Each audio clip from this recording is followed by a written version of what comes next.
এবারের সাফে থাকছে না হামজা চৌধুরী কিংবা ফারহান আলী ওয়াহিদের মতো গুরুত্বপূর্ণ প্লেয়াররা। তাহলে কি সাফ চ্যাম্পিয়নশিপের ট্রফিটা ঘরের মাঠে ধরে রাখার যে স্বপ্ন, সেখানে শুরুতেই এক বড় ধাক্কা খেতে যাচ্ছে বাংলাদেশ?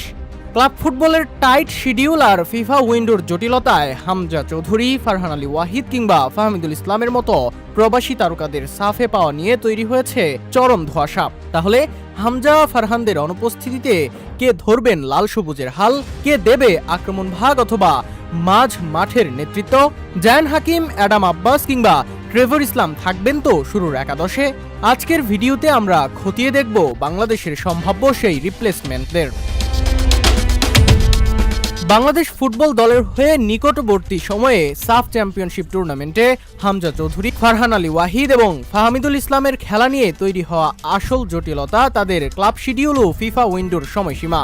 প্রকৃতপক্ষে সাফের পুরো টুর্নামেন্ট কাল আন্তর্জাতিক ফিফা উইন্ডোর নির্ধারিত সময়ের চেয়ে দীর্ঘ হওয়ায় ইউরোপীয় ক্লাবগুলো তাদের এই ব্যস্ত সিজনে ফুটবলারদের দীর্ঘদিনের জন্য ছাড়তে রাজি নাও হতে পারে। কারণ ফিফা উইন্ডো পার হয়ে গেলে ফুটবলারদের জাতীয় দলে রাখতে বাধ্য করার কোনো আইনি বাধ্যবাধকতা ভিত্তিক নিয়ম থাকে না। ফলে ক্লাবের নিজস্ব লিগ ম্যাচের সাথে দিনক্ষণের অমিলের কারণেই এই তিন তারকাকে সাফের পুরোটা সময় লাল সবুজ জার্সিতে পাওয়া নিয়ে চরম ধোঁয়াশা দেখা দিয়েছে। আর সেই অনিশ্চয়তার সুযোগেই এখন তৈরি হচ্ছে বিকল্প হিসেবে প্রবাসী তারকাদের সামনে আসার সুযোগ। হামজা, ফারহান কিংবা ফাহমিদুলদের না পাওয়া গেলে বাংলাদেশের ট্যাকটিক্যাল সিস্টেমে কোচ থমাস ডুলি বড় একটি পরিবর্তন আনতে পারেন। এমনটা হলে প্রবাসী অন্য তিন সম্ভাবনাময় তারকা হতে পারেন ট্রেভর ইসলাম, জায়ান হাকিম এবং মোহাম্মদ নেহাল। যুক্তরাষ্ট্রের স্ট্যানফোর্ড বিশ্ববিদ্যালয়ে খেলা এবং অ্যাটাকিং থার্ডে দারুণ গতি নিয়ে আসা ট্রেভর ইসলাম যদি রাইট উইংয়ে সুযোগ পান, তবে উইং ধরে দ্রুত ওভারল্যাপিং করে পিন পয়েন্ট ক্রস বাড়ানোর দক্ষতা বাংলাদেশের উইং অ্যাটাককে অনেক বেশি ধারালো করবে।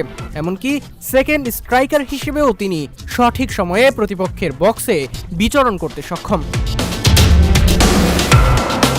অন্যদিকে ইংলিশ ফুটবলের ফিজিক্যাল কালচারে অভ্যস্ত দীর্ঘদেহী স্ট্রাইকার জায়ান হাকিম বক্সে থাকলে ফিনিশিংয়ের দুর্দশা কাটার পাশাপাশি এরিয়াল ডুয়েল ও হোল্ড আপ প্লেতে দলে নতুন ফ্লেয়ার যোগ হবে। এর ফলে কাউন্টার অ্যাটাকে ফোকাস করা হবে অত্যন্ত কার্যকর। আর মিডফিল্ডে হামজা চৌধুরীর বদলে সবচেয়ে কঠিন দায়িত্ব নিয়ে ডিফেন্সিভ শিল্ড গড়ে তোলার জন্য ম্যানচেস্টার ইউনাইটেড ও বার্নলির একাডেমিতে বেড়ে ওঠা ডিফেন্সিভ মিডফিল্ডার মোহাম্মদ নেহাল হতে পারেন তুরুপের তাস। তার ট্যাকলিং, পজিশনিং, বল রিকভারি এবং ব্যাকলাইন থেকে বিল্ড আপে দক্ষতা প্রতিপক্ষের আক্রমণ নষ্ট করার পাশাপাশি মিডফিল্ডে পুরো নিয়ন্ত্রণ বাংলাদেশের হাতে রাখতে অনেকটা অবদান রাখবে। তাছাড়া সামিদ সোম, শেখ মুরসালিন কিংবা রাকিব হোসেন তো আছেনই, যারা মিডফিল্ড থেকে দেবে ক্রিয়েটিভিটির যোগান। হামজা, ফারহান আলী কিংবা ফাহমিদুলদের অনুপস্থিতিতে তরুণ প্রতিভাবানরা হয়তো ভালো বিকল্প হতে পারে, তবে এখনই সব আশা ছেড়ে দেওয়ার সুযোগ নেই।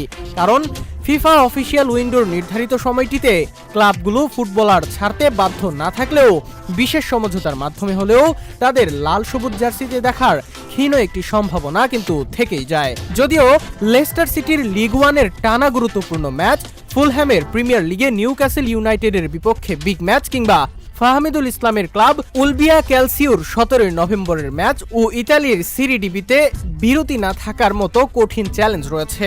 তবুও বাফফের ভেতরগত আলোচনা ও বিশেষ রিলিজ মিললে উইন্ডোর কোনো এক পর্যায়ে হলেও তারা জাতীয় দলে যোগ দিতে পারেন কিনা তা নিয়ে ধোঁয়াশা থেকেই যাচ্ছে। এখন দেখার বিষয়, থমাস ডুলি কি সাফে পূর্ণ শক্তির এই সারপ্রাইজ প্যাক নিয়েই মাঠে নামবেন, নাকি নতুন বিকল্পদের উপর ভরসা করেই বাংলার ধামাল ছেলেদের নিয়ে নতুন অধ্যায় শুরু করবেন।